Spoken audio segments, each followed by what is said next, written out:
Well, here we are back with the Buzz with the KDV. Thank you guys so much for returning and listening. Today we are joined by the one and only J.R. Carroll. Thank you, J.R., for agreeing to do this. Of course, and pleasure, yeah. We've been working on this for a while, so it means a lot. Yeah, this is our mid-season episode, so up till now, we'll have the same amount of episodes after this, and then have a season finale planned and do all that. But now we're here. Thank y'all for joining us on this journey.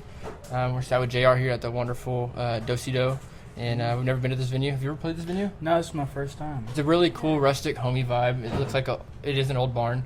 We got the history on it back before we came in, and it was super sick to hear. This is the green room is what the house was, apparently. Oh, really? They moved the house. There's 2 bedrooms for dressing rooms. That makes sense. So this was a barn that was built in 1852 in Kentucky. Crazy.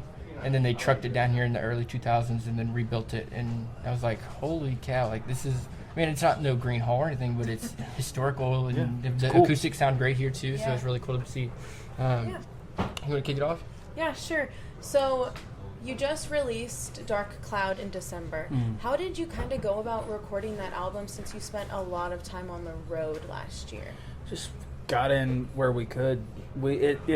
The whole process from the first day we started recording to finishing the mixing and mastering probably took close to 2 years, over a year and a half.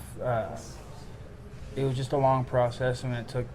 We did the first batch of songs in a 5-day stretch, and then over time we just went in and worked on them and kind of tuned them up, and it was a long process, but it was just bit by bit. And you did a documentary for this album that you released.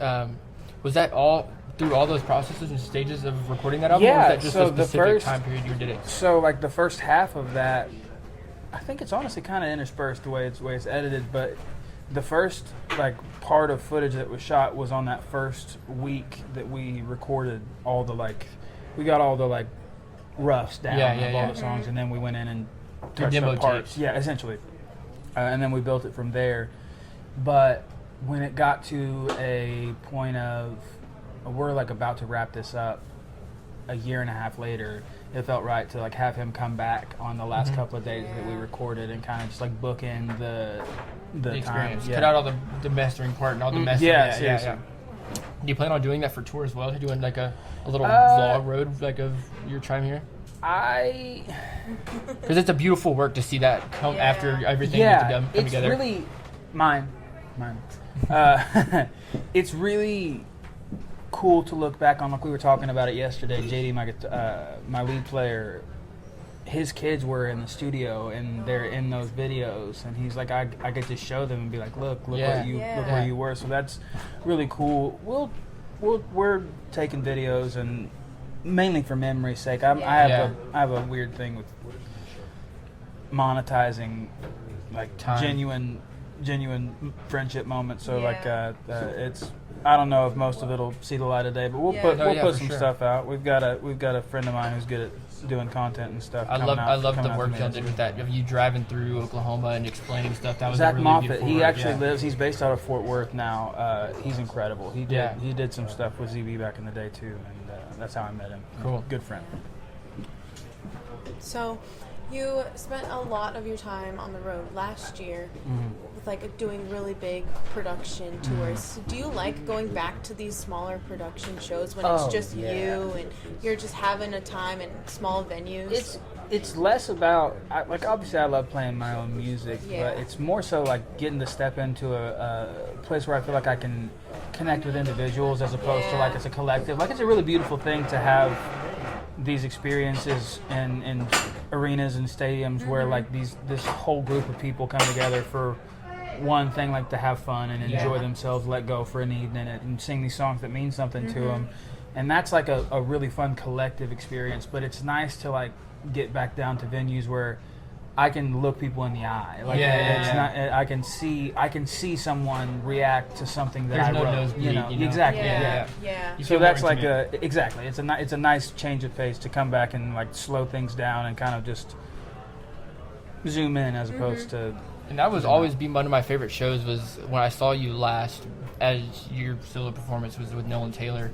here in That was Houston. fun, yeah. That was the most intimate show I've ever seen, and it was beautiful y'all are both incredibly talented artists, both releasing y'all's debut albums last year. Yeah. It was great to see y'all before, like, your climb, and it was a beautiful scene to see, and you could hear pin drop in between songs. And I remember we were you talking saying about that earlier tonight, actually. You were saying, I wish somebody would just talk in the crowd, but there was none of that in the crowd. You were wanting some type of movement, but everybody had so much I'd forgotten respect. about that aspect. It really was it was a really cool crowd, So speaking of Dark Cloud, you had, what was it, 9 tracks of your own, and you did nine originals, and then you had a cover of a gospel song, and being raised in the church. How important was that song to be that song you chose for this album to be released? I wanted to record that to kind of reclaim my relationship to the songs that I grew up singing. Yeah. I deconstructed a few years ago. I grew up in a very like fundamental religious background, and just kind of grew up and started trying to think a little bit more for myself and less what I've been told, and kind of stepped away from that, and it soured everything attached to it for a long time. And any mention of religion or church or anything that I experienced during those times, whether they were good or bad, I just wrote them off, and I just couldn't touch it. It was too painful. But as time has gone on, and as I've rebuilt relationships with my family and things, it's less painful and more of like I can look back with nostalgia now. And I don't feel the same things now when I sing it than I did when I was a kid, because the same beliefs aren't there, but the comfort and the peace of those songs are still there, in the sense that I've known these I was in church 2 days after I was born. So I've been hearing these songs since I was a little baby. So it's in my blood as much as I want to fight it sometimes. That was kind of my way of saying, hey, I don't hate you guys anymore. We're cool. Do you plan on doing that on future projects as well? Yeah, I think I'd like to like tag all of my albums. I don't know about EPs. I think I'm not necessarily too concerned with like thematically. It's usually just an excuse to release some music for me. But I think that as far as like albums, full-length projects, we'll probably always close with a hymnal. And that one was one that my mom sang at her grandma's funeral. So it's always been a very special family. That's cool. Family That's song. really cool. So you're a very big home buddy. You love being at home. Besides bringing Felly and the dogs on the road with you, what is something you always have to have on the road with you that just makes you feel at home? Is it OSU gear? Because I see you in it right now. No, I would say the legal response in the state of Texas is... No. We are not claiming where we're at. You can say whatever you want. Yeah, no, what I want to say is Oklahoma State gear. Go Pogues. Yeah, you go. Fire. Go Cowboys. Yeah. No, it's the Penn Griffey Jr. usually is something that keeps comfort on the road. little nighttime, easier Benjamin Franklin, easier to relax after a show. A lot of big energy. I'd rather no hangovers with a Benjamin. So, And speaking of Stillwater and OSU, you just got announced that you're playing with Wyatt for a benefit for Stillwater. How important is that to you to be able to pay back? This is going to be a couple weeks after all that happens, but how important is that for you to be able to play a benefit for a town that means so much to you? Yeah, Stillwater was really it's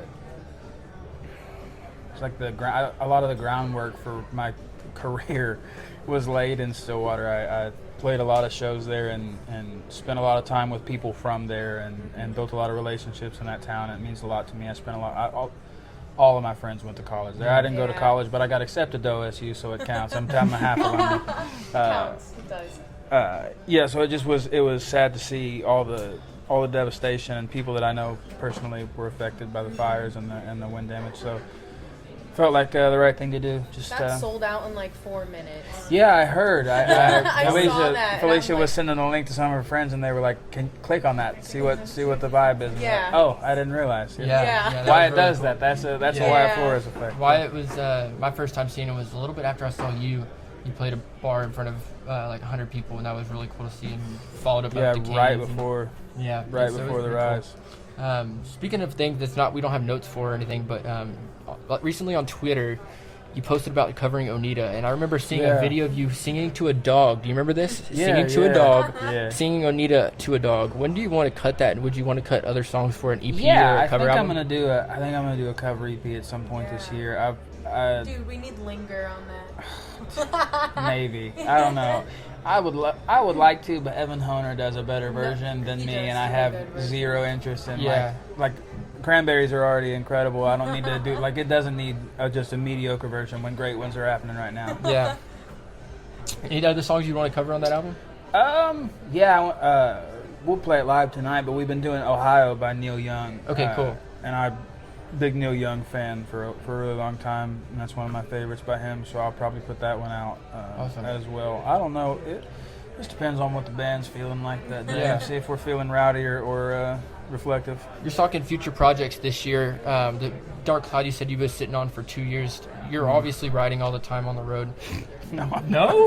When do you write? When you write when you're on when the way I home? can. Really? Yeah, when I can.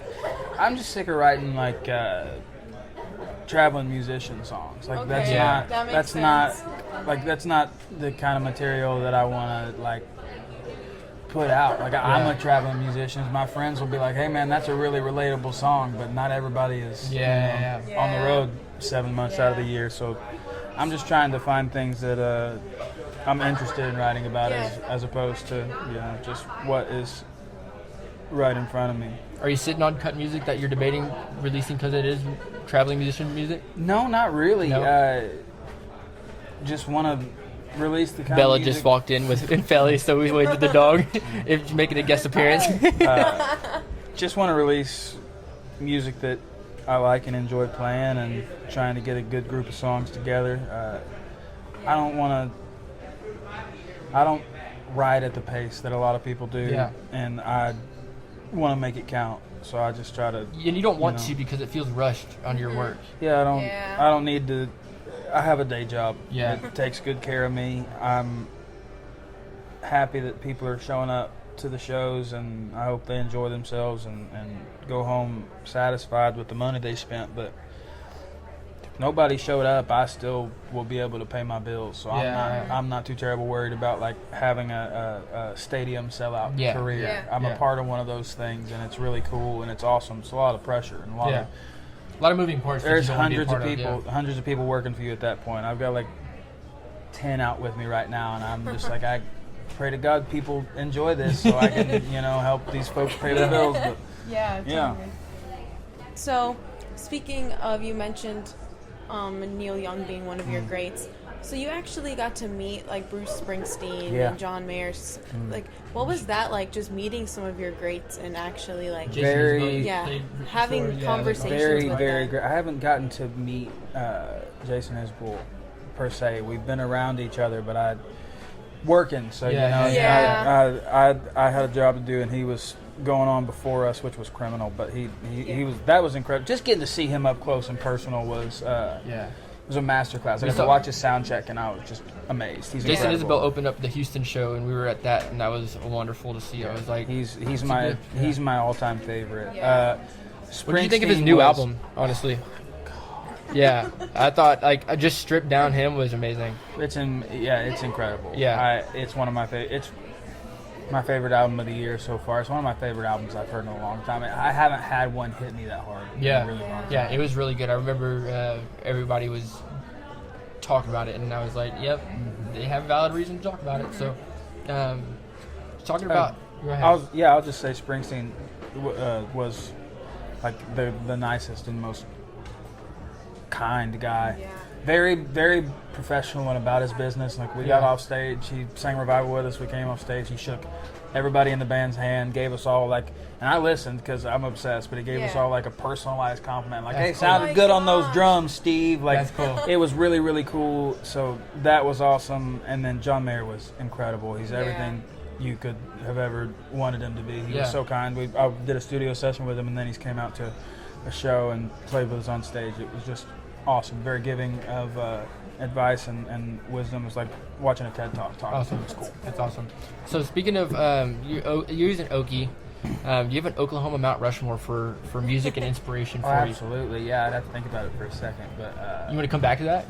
no, I can do it. I can do four. I Okay, can cool, do four cool. pretty quick. Felker. Well, Turnpike as a whole. Okay. Because I also slept on, but R.C. Edwards' songwriting in that band is some of my favorite songs written by R.C. So Turnpike as a whole, my dear sweet friend Zachary, especially as just influences on overall, I think he's on the Rushmore. He's got so many of kids people who, in that area that are looking up. Yeah. Turnpike, Zach, John Moreland, and one more. I don't want to be disrespectful. I don't know. You have a vice president on the president. I don't want to leave. I don't want to leave anybody out. Probably John Fulbright. Yeah. John Fulbright, for me, was really, really influential and really, really important. Yeah. So yeah, I'd say that's my 4. So speaking of Turnpike, you just got announced that you're playing in Europe that's awesome. with him in No Line. How important is that for you to be able to bring the state of Oklahoma to Europe? And I know you've played in Europe before, but this is you. No, I haven't. The guys went. I was doing shows stateside, so this is my first time in the UK. We've been to Canada and Quebec, but I've never been to the UK, so this is my first time over there. Cool. That's awesome. Opening for Turnpike. Yeah, they're my favorite band ever. Yeah. So like I know plenty of people stateside going, one of so you'll have my plenty of people. My agent or one of my managers brought it to me. They're like, hey, there's this like potentially you could open for Turnpike. I was like, yes, whatever it is, I will pay them. Just like, yes, I want to get that poster so I can show my kid and be like, I was cool once. Yeah, that's gonna be cool. That's really cool. Yeah, So they're the this best. brings us to our final question. We're gonna keep it short and sweet. We have a playlist that we started from all the people we interview. We're gonna ask 2 questions: somebody that's small and upcoming that you really like and appreciate, and then somebody that's a comfort album for you. And what would those be? You can give a couple. Small and upcoming is going to be difficult because I am so out of the loop on. Oh, Joshua Sloan. There you Never go. mind. Yeah, Joshua Sloan Yeah. is my absolute favorite artist right now. Y'all get to play with him at Michigan State Stadium. and Yeah. Y'all are going to break That's a record. cool. That's going to be insane to see. Yeah.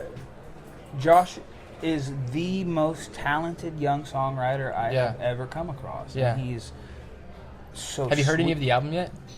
Yeah, it's incredible. Everything I've heard is phenomenal. All the songs that he's been putting out on socials have been unbelievable. Have you wrote with him before?